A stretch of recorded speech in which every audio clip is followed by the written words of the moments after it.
It may be polite to only focus on the positive exploits of marine heroes, but to tell the true story it is important to recognize the faults and flaws that many of our marine heroes had to overcome on the road to fame.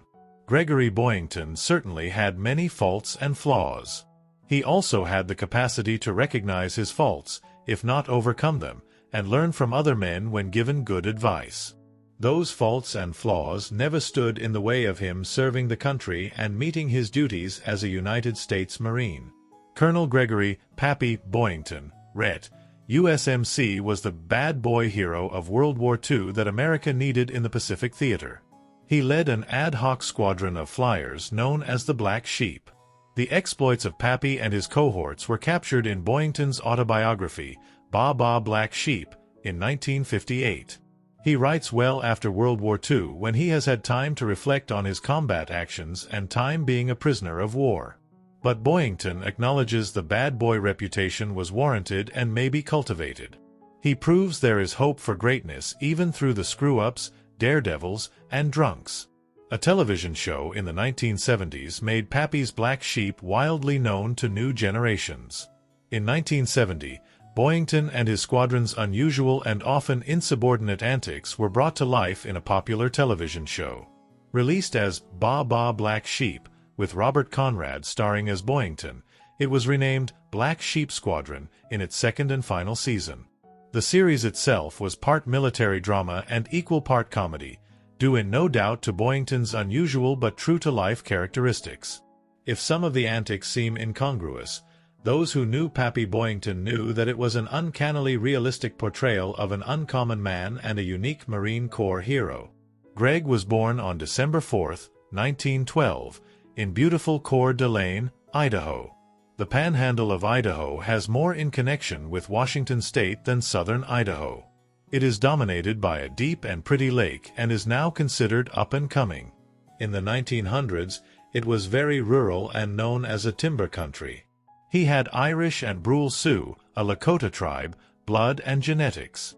Native Americans have demonstrated their patriotism and war spirit by defending the United States of America for decades before they were recognized as citizens. The Indian Citizenship Act of 1924 granted citizenship to the indigenous peoples of the United States. It was enacted partially in recognition of the thousands of Native Americans who served in the armed forces during World War I. The Irish are also known for their patriotism and willingness to mix it up, particularly when alcohol is involved. An overly broad generalization, but one has to wonder if Boyington's genetics may be a reason he was such a fighter and a drinker. The family ultimately moved to Tacoma, Washington, where he was a wrestler at Lincoln High School. After graduating from high school in 1930, Boyington attended the University of Washington in Seattle, where he was a member of the Army ROTC. He was on the Husky wrestling and swimming teams, and for a time he held the Pacific Northwest Intercollegiate Middleweight Wrestling title. Wrestling was to be part of his life after the war. He spent his summers working in Washington in a mining camp, a logging camp, and with the Coeur d'Alene Fire Protective Association in road construction. He graduated from college in 1934 with a bachelor's degree in aeronautical engineering. Aviation was clearly in his blood as he took his first plane ride when he was 6 years old. Boyington married in the fall of 1934 for the first time. His wife, Helen Clark, was 17 years old and bore him 3 children. Greg married Helen under his then name of Gregory Hallenbeck. He worked as a draftsman and engineer for Boeing in Seattle. His parents, the Hallenbecks, maintained an apple ranch in Okanagan, Washington. Hallenbeck had been a member of the Huskies Army ROTC program. He was commissioned as a second lieutenant in the U.S. Army Coast Artillery Reserve in June 1934 after graduation, and then served 2 months of active duty with the 630th Coast Artillery at Fort Wardens, Washington. In the spring of 1935, he applied for flight training under the Aviation Cadet Act, but he discovered that it excluded married men. Boyington had grown up as Gregory Hallenbeck and assumed his stepfather, Ellsworth J. Hallenbeck, was his biological father. However, upon receiving his birth certificate, Greg learned that his biological father was actually Charles Boyington, a dentist, and that his parents had divorced when he was an infant. Greg really wanted to fly. Less than a year after being married, he used the name Gregory Boyington to enroll as a U.S. Marine Corps aviation cadet. There was no record of Gregory Boyington being married. That also meant he could not claim any benefits of having a spouse or dependents at that time. But Greg wanted to fly, so he left his Army commission life behind. By June 1935, he was in the U.S. Marine Corps reservist on inactive status. He was assigned to Naval Air Station Pensacola for flight training. Boyington was designated a naval aviator on March 11, 1937, then transferred to Marine Corps Base Quantico for duty with Aircraft 1, Fleet Marine Force. He was discharged from the Marine Corps the following day. Boyington attended the basic school in Philadelphia from July 1938 to January 1939. On completion of the course, he was assigned to the 2nd Marine Aircraft Group at the San Diego Naval Air Station. He took part in fleet operations off the aircraft carriers USS Lexington and USS Yorktown. Promoted to first lieutenant on November 4, 1940, Boyington returned to Pensacola as an instructor in December. Boyington was always looking to hop from one exciting possibility to the next. As Boyington wrote in his book, "I never completely got out of one situation before getting into another." This was a challenge for the family and the 3 children he had with Helen. He was away a lot, even before the war, seeking the next adventure and paycheck. While he remained married for 7 years, the financial burdens of family life always trailed him. Boyington, a father who was never around, claimed Helen neglected the children and they were placed with his parents. Their divorce naturally followed in 1941. The next crazy opportunity came along in August 1941. Boyington resigned from his commission in the Marine Corps to accept a position with the Central Aircraft Manufacturing Company, CAMCO. CAMCO was a civilian firm that contracted to staff a special air unit to defend China and the Burma Road from the Japanese. This later became known as the American Volunteer Group, AVG, or more commonly known as the Flying Tigers in Burma. This was not about flying, fighting the Japanese, or defending the Chinese. Boyington was sure that between his financial problems and drinking he would be passed over for captain in the Marine Corps. This opportunity was simply about a paycheck. Boyington, as always, was in trouble with creditors and the IRS and needed to make some quick cash. He was convinced that flying for CAMCO would lead to easy money. The group had contracts with salaries ranging from $250 a month for a mechanic to $750 for a squadron commander, roughly 3 times what they had been making in the U.S. military. The AVG was the brainchild of retired Army Air Corps officer Claire Chennault. About 300 men were recruited by CAMCO, about 100 of whom were pilots from the Navy, Marines, and Army Air Corps. Boyington was told that upon resignation from AVG, he could be reinstated with rank in the Marine Corps. This 28-year-old believed that bonus pay from shooting down ill-equipped Japanese planes would get him above water financially, and then he would come back to the Corps. He is credited with 6 air-to-air victories in his time with AVG. Like most of military life, it is a lot of time waiting around. Boyington filled those hours up arguing with his commanding officer, drinking copious amounts of whiskey, and enjoying the local women. During his time with the Flying Tigers, Boyington became an accomplished flight leader, but he was frequently in trouble with his commanding officer, Claire Chennault. This pattern would repeat itself during his military career. In April 1942, he broke his contract with AVG and returned on his own to the United States. The roughly 8 months in AVG did expose Boyington to real dogfights, that Japanese pilots were skilled and certain flying techniques would save your life. While he became a better pilot, he did not become a better man. While in AVG, the United States declared war after Pearl Harbor on December 7, 1941. Boyington was itching to get back in the fight with the Marines. His expectation was that the paperwork he signed prior to AVG was a golden ticket, but it was never going to be that easy. He sought reinstatement and was told to go back to Washington State and wait. Without a paycheck, clothes, or a purpose, The next 3 months found Boyington parking cars for 75 cents per hour, the same job he had in high school. After a fifth of bourbon, he wrote a 3-page letter for reinstatement and sent it to the Assistant Secretary of the Navy. That ranting letter may be lost to history, but it had the impact of getting him active duty orders and ultimately back in the fight in the Pacific. Major Boyington found himself sent to the Solomon Islands, where the Allies were stopping the Japanese advance and attempting to turn the tide and regain land acquired. In late January 1943, the battle for Guadalcanal wrapped up and Operation Cleanslate, the occupation of Russell Islands, was next up. U.S. forces saw the capture of these islands as the first step in controlling the Solomon Islands. It was the first stepping stone to pushing the Japanese army out of their strongholds in the region. A major target in the Solomons was New Georgia, located 170 miles further north. Because of this, the Russells had an advantageous position, at only 25 miles from Guadalcanal. Furthermore, once in U.S. possession, the Russells offered potential airfields, PT boat bases, and staging areas for future operations. The airfields became particularly important. Finally, the Allies could simply not let the Japanese occupy the islands, as they would pose a huge threat to Guadalcanal and American operations to the north.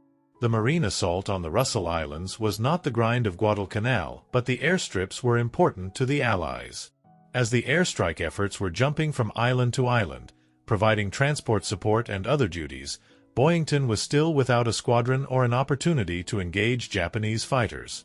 He seized an opportunity to reconstitute a squadron that had been shut down due to a lack of planes, parts, and pilots. VMF 214 was reconstituted in August 1942 on the island of Espiritu Santo in the New Hebrides, and its 27 pilots came under Pappy Boyington's command for the first time. At 31 years of age, thus known as Grandpa or Pappy, Boyington's experience made him an unusual and unorthodox commander. Major Boyington found himself sent to the Solomon Islands, where the Allies were stopping the Japanese advance and attempting to turn the tide and regain land acquired. In late January 1943, the battle for Guadalcanal wrapped up and Operation Cleanslate, the occupation of Russell Islands, was next up. U.S. forces saw the capture of these islands as the first step in controlling the Solomon Islands. It was the first stepping stone to pushing the Japanese army out of their strongholds in the region. A major target in the Solomons was New Georgia, located 170 miles further north. Because of this, the Russells had an advantageous position, at only 25 miles from Guadalcanal. Furthermore, once in U.S. possession, the Russells offered potential airfields, PT boat bases, and staging areas for future operations. The airfields became particularly important. Finally, the Allies could simply not let the Japanese occupy the islands, as they would pose a huge threat to Guadalcanal and American operations to the north. The marine assault on the Russell Islands was not the grind of Guadalcanal, but the airstrips were important to the Allies. As the airstrike efforts were jumping from island to island, providing transport support and other duties, Boyington was still without a squadron or an opportunity to engage Japanese fighters. He seized an opportunity to reconstitute a squadron that had been shut down due to a lack of planes, parts, and pilots. VMF 214 was reconstituted in August 1942 on the island of Espiritu Santo in the New Hebrides, and its 27 pilots came under Pappy Boyington's command for the first time. At 31 years of age, thus known as Grandpa or Pappy, Boyington's experience made him an unusual and unorthodox commander. The VMF 214, known as the Black Sheep, got their hands on the Vought F4UF Corsair fighter. This beautiful and swift machine was a pilot's dream. It was fast and responsive and dove well when in a tight spot. The fighter's inverted gull wings gave the aircraft an unmistakably recognizable outline and were designed to provide ground clearance for the massive 13-foot propeller. This cobbled-together squadron, without the normal stateside training, found the Corsair ideal for the situation. Its 2,000 horsepower engine with a top speed of 4,465 miles per hour made it one of the fastest planes in the theater. The Corsairs flown by VMF 214 were seldom flown by the same pilot every day. In fact, In a show of leadership that endeared him to his pilots, Pappy would always fly the plane in the poorest condition on every mission. The Black Sheep is credited with shooting down 97 Japanese aircraft and damaging another 103 during the squadron's 2 6-week tours of duty, making the Black Sheep one of the highest-scoring flying outfits in the South Pacific at that time. Boyington wanted to mix it up. He had command and experience that should have resulted in a headquarters billet. Not Pappy. In fact, he regularly mixed it up with one of his group commanders, Colonel Lard, to the edge of insubordination. Pappy writes about Lard but acknowledges that his book and the TV show used the name Lard rather than his real nemesis at the time, Lieutenant Colonel Joseph Smoke. The two had crossed paths back at flight school and the hostility intensified over time. Boyington saw Lard as an overweight, bureaucrat, paper pusher. Lard sized Boyington up as a rule-breaking drunk. At one point, he ordered Pappy not to drink or he would be removed from flying.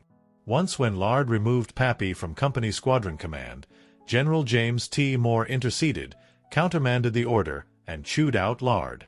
Many years later, in 2017, Pappy stated in a HistoryNet interview, Lieutenant Colonel Joseph Smoke, Operations Office of Marine Air Group 11, was a real by-the-book Marine, but unlike most of the characteristic backstabbers, he had pulled his time when it counted. He had served in China, and I respected him for that. I was simply the kind of officer he could not understand. I have no ill will toward him or anyone. Fate put in Pappy's path good men who kept him between the rails. Men like General Nuts Moore, Admiral Halsey, General Chesty Puller, and unnamed chaplains. Boyington reflects on the conversations with these men and many others in Ba Ba Black Sheep. He relates that Chesty Puller told him, "There is only a hairline's difference between a Navy Cross and a General Court-Martial." Pappy was a wild card but did listen to advice from those that he respected. His respect for Nuts was real and deep. Pappy wrote, "What I appreciated so much was that Nuts Moore told you the problem and then would sit back and listen while you told him how to go about getting it done." Boyington lived by the leadership principle, never send somebody out on a mission that you, as squadron commander, would not go on yourself, and always take the first of what promises to be ugly or bad missions. This endeared him to the squadron, but he was constantly at risk. That stress played into the drinking, carousing, and insubordination. But it also led to fast aerial combat pitting Zeros and Pappy against less experienced Japanese pilots. He racked up kill after kill. At times, he worried he would not have another chance to mix it up. As he approached World War I ace Eddie Rickenbacker's record of 26 kills, the pressure of the media and press to predict when he would get that tie-breaking kill mounted. The original Fast Eddie, Rickenbacker was the United States' most successful fighter ace in the war and is considered to have received the most awards for valor, including the Medal of Honor, by an American during the First World War. After the war, Rickenbacker was a race car driver. Fate is a funny thing, and karma is often a bitch. On January 3, 1944, on Bougainville, Major Boyington explains, "I was to lead a fighter sweep over Rabaul, meaning 200 miles over enemy waters and territory again. With the protection of a wingman, Captain George Ashmum of New York City, Pappy splashed a Zero, but in minutes the wingman was shot down. The two had been jumped by about 20 planes. I could feel the impact of enemy fire against my armor plate, behind my back, like hail on a tin roof. I could see the enemy shots progressing along my wingtips, making patterns," recalled Boyington. His Corsair engine went up in flames with no options. Pulling up would direct the flames into the cockpit, and too low to bail out properly. He pulled the eject stick and flew through the canopy. The chute popped but did not have time to open, and then he was in the ocean submerging to avoid strafing by the Zeros. As he floated in the ocean, he took inventory of his injuries, which included his left ear being almost torn off, shrapnel holes in his arms, shoulder, and left ankle shattered, and a large chunk of left calf muscle missing. He was not thinking of the ace record, but of surviving. He asked himself why a higher power would save a bum like him. After 8 hours, he was recovered from the ocean by a submarine. As fate would have it, It was a Japanese submarine. 5 days after Pappy was shot down, the Black Sheep Squadron concluded their second combat tour in the Solomons, and the squadron was disbanded. The pilots were assigned to other squadrons, and the legend of VMF 214 took on a life of its own. Pappy was assumed to be dead. When retrieved by the submarine, his emergency backpack was collected with his name stenciled on the pack. The Marine aviator Ace's reputation preceded him. He was to serve 20 months in 2 different camps on the mainland of Japan. Like all prisoners in Axis camps, he was starved, tortured, interrogated, and treated inhumanely.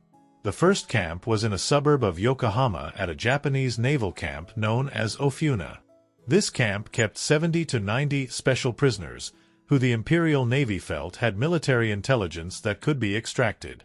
He spent March 1944 until April 1945 at Ofuna. At this secret intimidation camp, the prisoners' names were never revealed to the Red Cross, so the family did not know that someone was alive, and no communications or packages were received from the Red Cross.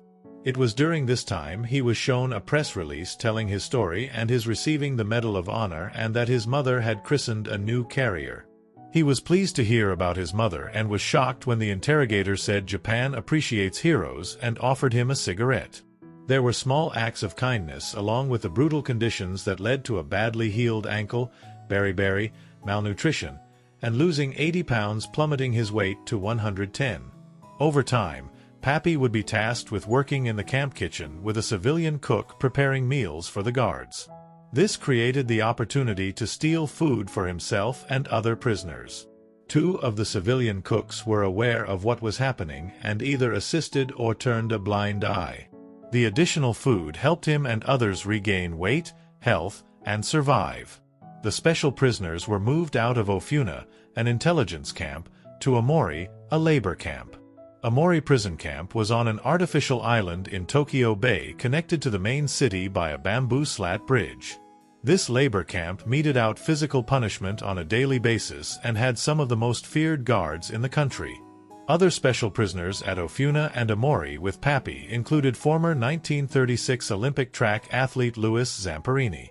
At the Berlin Olympics, Zamperini was a teammate of Jesse Owens and even met Adolf Hitler.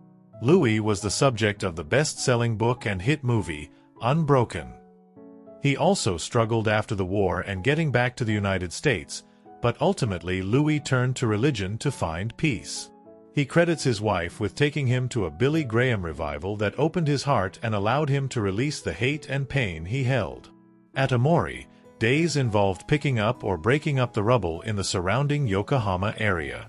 The prisoners were in rags and lacked the strength to efficiently perform such labor-intensive work, but falling behind or taking a break resulted in beating and berating from the guards. Boyington always remembered the horrible conditions the regular Japanese who he saw on the streets were in and wrote these civilians treated the prisoners honorably. It was at Amori that the end of the war started to become clearer to the prisoners. As American B-29 planes flew by, the area was pounded. The prisoners rejoiced in the bombing, which they called music, so the guards would not punish the prisoners. As a new airframe, the B-29s had never been seen by the prisoners but caused awe and hope. Even though the end was in sight, it became difficult for some to hang on. The ultimate atomic bombings of Hiroshima and Nagasaki were unknown to the Amori prisoners in August 1945. While Amori prison guards tried to explain, it was incomprehensible to the guards and the prisoners. A guard with relatives in Nagasaki tried to explain it, but he did not speak English, and Pappy wrote, "I didn't fully believe it until after the war."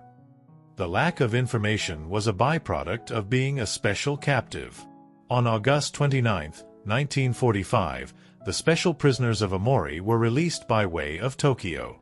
The men were taken to a Tokyo POW camp, Shinjuku, Tokyo Bay Area 35 to 140 until September 12 and then flown to Hawaii before being transported back to California. Their health and well-being were of major concern, along with military debriefing and attending to financial and legal matters. Boyington learned he received the Medal of Honor while in captivity by the Japanese. The nation thought he died when his plane was shot down. After the war in December 1945, Boyington was awarded the Navy Cross, which he considered a booby prize, presented with a 2-minute ceremony. The words describing Pappy as a daring, tenacious, fearless, and effective tactician certainly captures Major Boyington. So would hard-headed, stubborn, daredevil, and drunk. But as said at the outset, in polite society one should ignore faults and flaws and only recognize heroism. His faults and flaws were in remission for a while. He recognized that capture prevented him from drinking, and that was a terrific benefit to him both mentally and physically. He had every stated intention to stay sober. In the Honolulu stopover, Pappy once again met up with Major General Nuts Moore, who tried to give him good advice about post-war fame and challenges. Moore was ending his career and had civilian opportunities. Boyington was thinking he was staying in the Corps, but because of his physical condition and the fact he had been out of operations for over 2 years, his military future had an expiration date on it, even if he did not know it. A war bond tour for the Marines did occur, as Medal of Honor recipients were often put on a parade. These month-long bond tours always became boring, tedious, and stressful. As he tried to envision a future, he had to again deal with financial hardships. Prior to the war, he placed his service pay in a trust for his children. He entrusted a female friend, a drinking gal, to manage it, only to learn upon return that it was not done well. Neither he nor the children were getting all the money due. He should have known you could not trust the promises of a drunk. As a Medal of Honor recipient, Lieutenant Colonel Gregory Boyington was in demand for parades, speaking engagements, and meet and greets. With that demand came all the trappings of instant and temporary celebrity. There is a long list of MOH recipients that find the stress of such celebrity status to result in alcoholism and bankruptcy. Pappy had brushes with both prior to his celebrity status and was pulled back into the bottle by the Medal of Honor fame. The expiration of his military career came before he expected it. The medical board, probably prompted by enemies from within the Corps, scheduled a review of his physical condition to continue to serve. The combat injuries and the POW-caused medical conditions certainly provided good grounds for his ultimate medical retirement. He was promoted to Bird, or full colonel prior to his medical retirement in August 1947. This was a graceful end to the military career of a Medal of Honor recipient and World War II ace that was always precarious at best. One lesson learned from those awarded the Medal of Honor and life in the Marine Corps is that life goes on for the living long past the fleeting time when valor and heroism are demanded, and Semper Fi is the daily motto. Back in the civilian world at age 35, this hero had to face the most frightening enemies of all, his faults and flaws.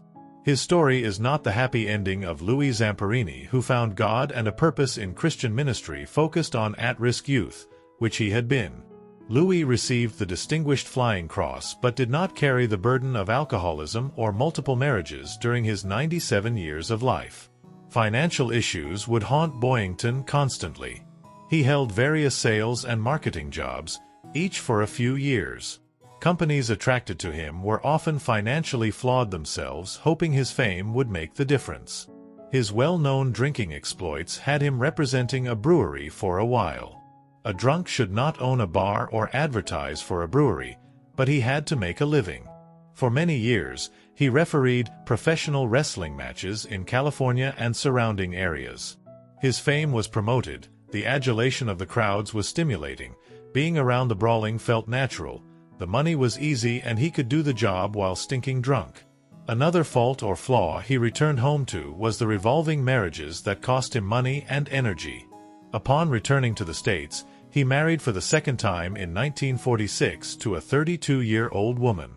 He married for a third time at age 47 to a 33-year-old woman. At age 66, he married a fourth and final time in 1978 to Josephine Wilson, then 51 years of age, which lasted 10 years until his death in 1988 from terminal cancer. She lived for another 4 years, dying at the age of 62. One can only hope somewhere along that Marshall Road Pappy found true love or something that resembled it. While talking about press celebrity, but it seems true of his personal life, Boyington wrote, "For all this was not sufficient for a man who just wanted to be wanted, and for some reason, or another had felt that he never had been since childhood. Pappy had been a favorite target of the press in the late 1940s and 50s because of his many faults, flaws, and marriages. But over time he fell out of regular negative press coverage and his image was burnished in the 1970s with the television release of Ba Ba Black Sheep. It helped tremendously that handsome and popular actor Robert Conrad played Boyington. Conrad found rating success from 1976 to 1978 as legendary tough guy World War II fighter ace Pappy Boyington in Ba Ba Black Sheep, which is still in regular rotation on cable TV. The show's success led Conrad to win a People's Choice Award for Favorite Male Actor and a Golden Globe nomination for his performance. For a man that craved to be wanted, that had to feel somewhat like vindication to Boyington, even if he criticized the show for its lack of authenticity and Hollywood hokum. A decade after the television show, Pappy's health finally caught up with him. He developed terminal cancer and died in January 1988. His fourth wife was with him during hospice and at the end. He had seen one child commit suicide, but his son graduated from the U.S. Air Force Academy in 1960 and retired from the U.S. Air Force as a lieutenant colonel. Boyington had many things to be proud of and many things to regret.